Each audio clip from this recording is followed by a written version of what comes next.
जय हिंद। स्वागत है आप सभी का हैप्पी ट्यूटोरियल में। फ्रेंड्स, आज हम एक बार फिर से सीटेट के परिप्रेक्ष्य में बातचीत करने वाले हैं और हम देखने वाले हैं कुछ महत्वपूर्ण भारत के राष्ट्रीय उद्यान और वन्यजीव अभ्यारण्यों के बारे में बातचीत करेंगे। इसके पहले आप चैनल पे नए हैं तो चैनल को सब्सक्राइब कर लें और वीडियो को लाइक जरूर करें। चलिए आगे देखते हैं ना, जिम कॉर्बेट राष्ट्रीय उद्यान के बारे में सबसे पहले हम देखते हैं ना, नेशनल पार्क जो कि उत्तराखंड में अवस्थित है, इसके बारे में बातचीत करते हैं।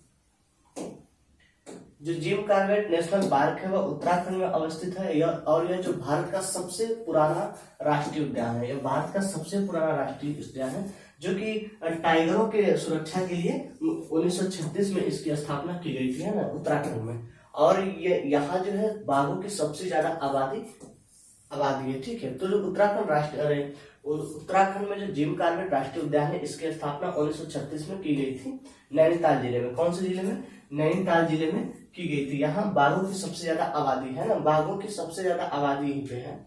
आप बारी बारी से एक एक करके सभी राष्ट्रीय उद्यानों के बारे में देखते हैं ना। अब आगे हम गिर राष्ट्रीय उद्यान के बारे में देखते हैं जो गुजरात में अवस्थित है। गिर राष्ट्रीय उद्यान कहाँ है? गुजरात में। गिर वन संरक्षित क्षेत्र की स्थापना 1913 में एशियाई सिंहों के बचे हुए सबसे बड़े समूह को संरक्षण प्रदान करने के लिए किया गया था। जो गिर वन राष्ट्रीय उद्यान है, बाघ संरक्षित क्षेत्र है ना, एशियाई बब्बर शेरों के लिए यह प्रसिद्ध है। किसके लिए गिर राष्ट्रीय उद्यान किसके लिए प्रसिद्ध है? तो एशियाई बब्बर शेरों के लिए प्रसिद्ध है। इसकी स्थापना 1913 ईस्वी में की गई थी, है ना। चलिए आगे बढ़ते हैं। अगर दुधवा राष्ट्रीय उद्यान जो एकमात्र ऐसा राष्ट्रीय उद्यान जो उत्तर प्रदेश में है ना, यह उत्तर प्रदेश का सबसे बड़ा एक समृद्ध जैव विविधता वाला क्षेत्र है। यह राष्ट्रीय उद्यान बाघ और बारहसिंगा के लिए विश्व प्रसिद्ध है। किसके लिए प्रसिद्ध है? बाघ और बारहसिंगा के लिए विश्व प्रसिद्ध है दुधवा राष्ट्रीय उद्यान जो कि उत्तर प्रदेश में है। और कंचनजंगा नेशनल पार्क कहाँ है? तो यह सिक्किम में है। कहाँ है? सिक्किम में। इसे जुलाई 2016 को प्राकृतिक विश्व विरासत स्थलों की सूची में, यूनेस्को की विश्व सूची में शामिल किया है। किसको? कंचनजंगा नेशनल पार्क को यूनेस्को की विश्व विरासत सूची में शामिल किया गया है। यह भारत का पहला विरासत स्थल है ना। यहाँ विश्व की तीसरी सबसे ऊंची पर्वत चोटी कंचनजंगा है। कहाँ है? सिक्किम में। सबसे ऊंची विश्व की चोटी कौन सी है? कंचनजंगा सिक्किम में अवस्थित है। चलिए अगला राष्ट्रीय उद्यान के बारे में देखते हैं। दाचिंगम राष्ट्रीय उद्यान। दाचिंगम राष्ट्रीय उद्यान, इसकी स्थापना 1981 ईस्वी में होती है ना। कब होती है? 1981 में। और ये जो जम्मू और कश्मीर में श्रीनगर से 22 किलोमीटर दूर पर स्थित है। दाचिंगम का अर्थ क्या होता है? 10 गांव। दाचिंगम का अर्थ होता है 10 गांव। ये जो उद्यान हंगुल मृग और कश्मीरी हिरण के लिए प्रसिद्ध है ना। हंगुल मृग और कश्मीरी हिरण के घर के तौर पर जाना जाता है। यहाँ अन्य भी जीव जंतु भी पाए जाते हैं, जैसे तेंदुआ, हिम, काला भालू, भूरा भालू, जंगली बिल्ली, हिमालयी मामाट, कस्तूरी मृग, लाल लोमड़ी, है ना। और सुनहरे चील उद्योग में पाए जाने वाले कुछ मुख्य पेड़ भी, जैसे हिमालयी नम, शीतोष्ण सदाबहारी, नम पर्यायपत्री, झाड़िया, देवदार, चीड़ एवं सबल, ओक, ऐसे भी वृक्ष, अन्य वृक्ष भी पाए जाते हैं। कई प्रकार के जानवर भी पाए जाते हैं। और ये जो दाचिंगम राष्ट्रीय उद्यान है वह श्रीनगर से 22 किलोमीटर दूर अवस्थित है। और दाचिंगम का अर्थ होता है 10 गांव और इसकी स्थापना हुई थी 1981 ईस्वी में, है ना। चलिए आगे अगले राष्ट्रीय उद्यान की बात करते हैं। अगला राष्ट्रीय उद्यान है चंद्रप्रभा राष्ट्रीय उद्यान जो कि उत्तर प्रदेश में अवस्थित है। इस अभ्यारण्य की स्थापना कब हुई थी? तो 1957 में एशियाई शेरों को संरक्षण करने के लिए की गई थी, है ना। शेरों के अलावा यहाँ पे शाही मिलती है, काले हिरण है, चीतल है, जंगली सुअर मिलते हैं, सांभर मिलते हैं, नीली गाय है और भारतीय चित्रकारी जैसे कई अन्य जानवर भी पाए जाते हैं, जैसे घड़ियाल, अजगर, है ना। रेंगने वाले प्रजातियां भी यहाँ चंद्रप्रभा वन्यजीव अभ्यारण्य में पाई जाती हैं। तो आपसे पूछ सकता है कि चंद्रप्रभा जो वन्यजीव अभ्यारण्य, इसकी स्थापना 1957 में हुई थी। कहाँ पे हुई थी? उत्तर प्रदेश में, है ना। अब चलिए आगे नंदा देवी राष्ट्रीय उद्यान के बारे में देखते हैं। नंदा देवी राष्ट्रीय उद्यान जो कि उत्तराखंड में अवस्थित है ना। चलिए नंदा देवी जो राष्ट्रीय उद्यान है कहाँ है? उत्तराखंड में, है ना। नंदा देवी कहाँ है? उत्तराखंड में। राष्ट्रीय उद्यान के तौर पे नंदा देवी राष्ट्रीय उद्यान की स्थापना कब हुई थी? 1982 ईस्वी में। आपसे पूछ सकते हैं नंदा देवी राष्ट्रीय उद्यान जो उत्तराखंड में अवस्थित है, इसकी स्थापना होती है 1982 में। और यह उत्तरी भारत के उत्तराखंड राज्य में नंदा देवी की चोटी, जिस चोटी की ऊंचाई है 7816 किलोमीटर है ना, पर स्थित है। यह वर्ष 1988 में यूनेस्को में शामिल किया गया था। कब शामिल किया गया था? 1988 में यूनेस्को के विश्व विरासत सूची में इसे शामिल किया गया है ना। यह राष्ट्रीय पार्क हिमालय पक्षी, हिमालय कस्तूरी मृग और गौरल हिम तेंदुआ के लिए भी प्रसिद्ध है। तो नंदा देवी राष्ट्रीय उद्यान जो कि उत्तराखंड में अवस्थित है, इसकी स्थापना होती है 1982 में और 1988 में इसको यूनेस्को के विश्व विरासत धरोहर में शामिल किया गया था, इस स्थल को, है ना। चलिए आगे बढ़ते हैं। अगला है हमारा Sundarban national park. Sundarban national park के बारे में देखते हैं। यह पश्चिम बंगाल में है ना, यह पश्चिम बंगाल में अवस्थित है। यहाँ विश्व के सर्वाधिक मैंग्रोव वन क्षेत्र पाए जाते हैं। यह विश्व का एकमात्र नदी डेल्टा बनाती है जहाँ बाघ पाए जा रहे। यह क्षेत्र मैनों के घने जंगलों से घिरा हुआ है ना। और रॉयल बंगाल टाइगर का सबसे बड़ा संरक्षित क्षेत्र है। 1984 को इसे राष्ट्रीय उद्यान में घोषित किया गया था। सुंदरबन नेशनल पार्क को 1984 में राष्ट्रीय उद्यान घोषित किया गया था, है ना। अब चलिए बांदीपुर राष्ट्रीय उद्यान के बारे में जानते हैं। बांदीपुर राष्ट्रीय उद्यान कहाँ है? कर्नाटक में। भारत का सबसे बड़ा जीवमंडल रिजर्व बनाता है ना, जिसे नीलगिरी जीवमंडल रिजर्व के नाम से जाना जाता है। यह प्रोजेक्ट टाइगर के लिए के तहत 1973 में एक टाइगर रिजर्व के रूप में स्थापित किया गया था। किसका? नंदा देवी जो बांदीपुर राष्ट्रीय उद्यान कर्नाटक में है, इसकी स्थापना 1913 में एक टाइगर रिजर्व के रूप में स्थापित की जाती है ना। अब चलिए पश्चिमी घाट के बारे में देखते हैं। तो पश्चिमी घाट क्या है? भारत के राष्ट्रीय तट पर स्थित पर्वत श्रृंखला है।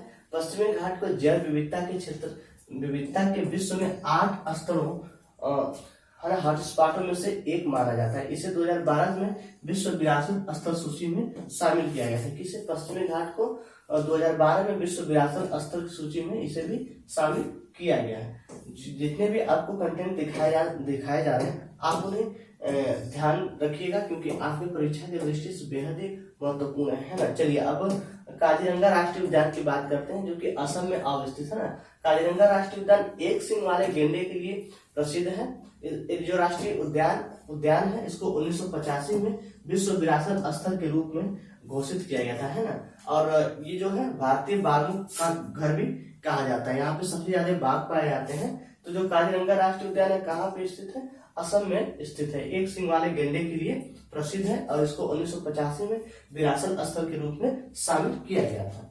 चलिए बांधवगढ़ राष्ट्रीय उद्यान के बारे में देखते हैं, जो कि मध्य प्रदेश में अवस्थित है। और बांधवगढ़ राष्ट्रीय उद्यान है ना, मध्य प्रदेश में अवस्थित है। बांधवगढ़ जो अभ्यारण्य है, प्रदेश का सबसे प्रसिद्ध राष्ट्रीय उद्यान रहा है ना। इसे 1968 में राष्ट्रीय उद्यान घोषित किया गया था।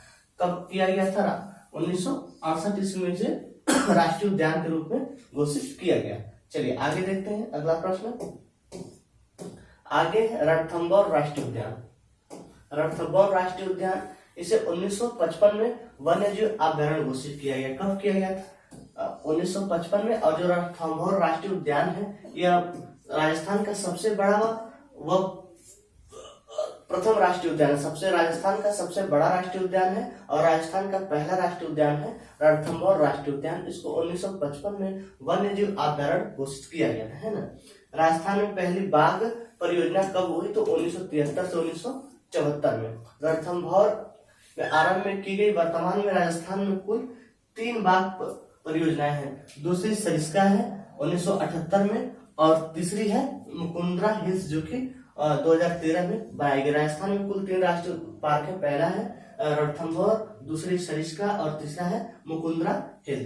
ठीक है, याद रखिएगा कब किसको कब स्थापना की गई। तो रणथंभौर की 1955 में और सरिस्का की 1978 में और जो मुकुंदरा हिल से 2013 में। ठीक है, चलिए आगे मुकुंदरा हिल जो दूसरा वाला है, इसको देखते हैं ना।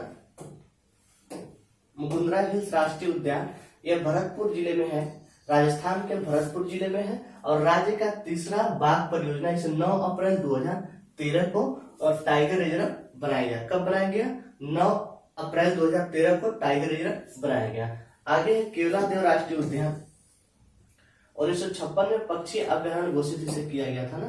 केवलादेव राष्ट्रीय उद्यान को केवलादेव राष्ट्रीय उद्यान को 1956 में पक्षी अभ्यारण्य घोषित किया गया और 1985 में इसे यूनेस्को के विश्व धरोहर सूची में शामिल भी किया गया था। जो केवलादेव राष्ट्रीय उद्यान है उसको 1985 में यूनेस्को के विश्व प्राकृतिक धरोहर सूची में शामिल किया। और यह राजस्थान की नमभूमि भी है ना।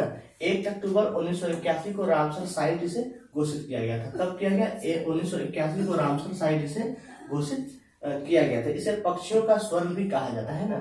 यह साइबेरियन क्रेन के आगमन के लिए भी प्रसिद्ध है केवलादेव राष्ट्रीय उद्यान। तो इसकी स्थापना होती है 1956 में और 1985 में इसे यूनेस्को के विश्व प्राकृतिक धरोहर सूची में शामिल किया जाता है ना। और 1 अक्टूबर 1981 को इसे रामसर साइट घोषित किया जाता है। ठीक है, चलिए, और इसे हम साइबेरियन क्रेन के आगमन के प्रसिद्ध स्थल भी मानते हैं। ठीक है, ग्रेट हिमालयन नेशनल पार्क जो है, अब इसके बारे में देखते हैं। ग्रेट हिमालयन नेशनल पार्क जो है हिमाचल प्रदेश में, इसे 2014 में प्राकृतिक विश्व विरासत स्थल की सूची में शामिल किया गया था। ग्रेट हिमालयन नेशनल पार्क जो है इसे 2014 में विश्व प्राकृतिक विश्व स्थल के रूप में इसे शामिल किया गया था, है ना। यह देश का सबसे छोटा राष्ट्रीय पार्क है। कौन सा है? South button. ठीक है, अंडमान निकोबार में जो अवस्थित है, यह देश का सबसे छोटा राष्ट्रीय उद्यान है। ठीक है, चलिए आगे देखते हैं। देश का सबसे बड़ा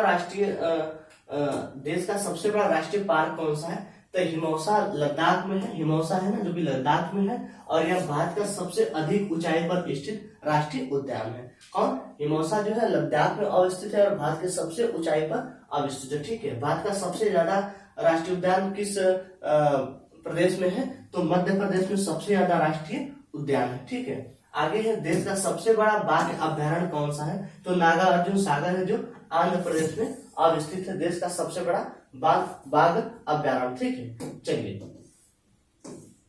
आगे बढ़ते हैं। विश्व का एकमात्र तैरता हुआ जो राष्ट्रीय पार्क है वह कहाँ है? तो केबुल लामजाओ में है राष्ट्रीय उद्यान, जो कि मणिपुर में अवस्थित है ना। विश्व का एकमात्र तैरता हुआ राष्ट्रीय उद्यान कौन सा है? केबुल लामजाओ। ठीक है, ये जो स्थित है मणिपुर में अवस्थित है। भारत में सबसे ज्यादा वन्यजीव अभ्यारण्य कहाँ पे है? तो अंडमान निकोबार में, है ना। सबसे ज्यादा भारत में सबसे ज्यादा वन्यजीव अभ्यारण्य कहाँ है? अंडमान निकोबार में। ठीक है, और मानस नेशनल पार्क असम में है और सुल्तानपुर लेक बर्ड जो सेंचुरी है वह हरियाणा में अवस्थित है। ठीक है, आगे बढ़ते हैं। पेरियार नेशनल पार्क केरल में है और कान्हा राष्ट्रीय उद्यान जो है वह मध्य प्रदेश में स्थित है। पेरियार केरल और कान्हा राष्ट्रीय उद्यान मध्य प्रदेश में। चलिए अब कुछ रेड डाटा बुक के बारे में बात करते हैं ना। रेड डाटा बुक क्या है? विश्व संरक्षण संघ जो होता है और वर्ल्ड कंजर्वेशन यूनियन जो है, इसे पूर्व में अंतरराष्ट्रीय प्राकृतिक एवं प्राकृतिक संपदा संरक्षण संघ IUCN के नाम से जाना जाता है ना। IUCN का पूरा नाम जो है अंतरराष्ट्रीय प्राकृतिक संरक्षण संघ है ना, international union for conservation nature होता है। ठीक है, इसका पूरा नाम है international union for conservation nature. ठीक है, आगे देखते हैं। ये जो विलुप्त होने वाली प्रजातियां हैं उनके बारे में यह रेड डाटा बुक जारी किया जाता है। ठीक है, IUCN जो है एक सूची जारी करता है जिसे रेड डाटा बुक कहते हैं। ये जो संस्था है वह एक सूची जारी करता है जिसे हम रेड डाटा बुक के नाम से जानते हैं ना। इसमें संकटग्रस्त जीवों की प्रजातियों के प्रकार तथा उन प्रजातियों का वर्णन किया, जो संकटग्रस्त प्रजातियां होती हैं उनका इसमें वर्णन किया जाता है, और जो कि विलोपन के खतरे से गुजर रही होती हैं उन्हें रेड डाटा बुक में प्रकाशित किया जाता है ना। जैसे पेंटेन जाति का नाम दिया गया। ठीक है, ऐसे जो रेड डाटा बुक जो IUCN संस्था है वह रेड डाटा बुक जारी करती है, जो संकटग्रस्त प्रजातियां होती है उनका उसमें विवरण दिया जाता है। ठीक है, आइए आगे बढ़ते हैं। IUCN जो के लिए 3 वर्ग संकटग्रस्त है ना, जैसे सुभव है, एक दुर्लभ है और एक प्रजाति जो टिंड जातियों के अंतर्गत आती है। 3 प्रकार की, एक रेड डाटा जारी करता है, गुलाबी सूची जारी करता है। इस तरीके से IUCN जो संस्था है IUCN वह रेड डाटा बुक जारी करता है। ठीक है, तो आज के लिए इतना ही। वीडियो पसंद आए तो चैनल को सब्सक्राइब और लाइक जरूर करिएगा। धन्यवाद।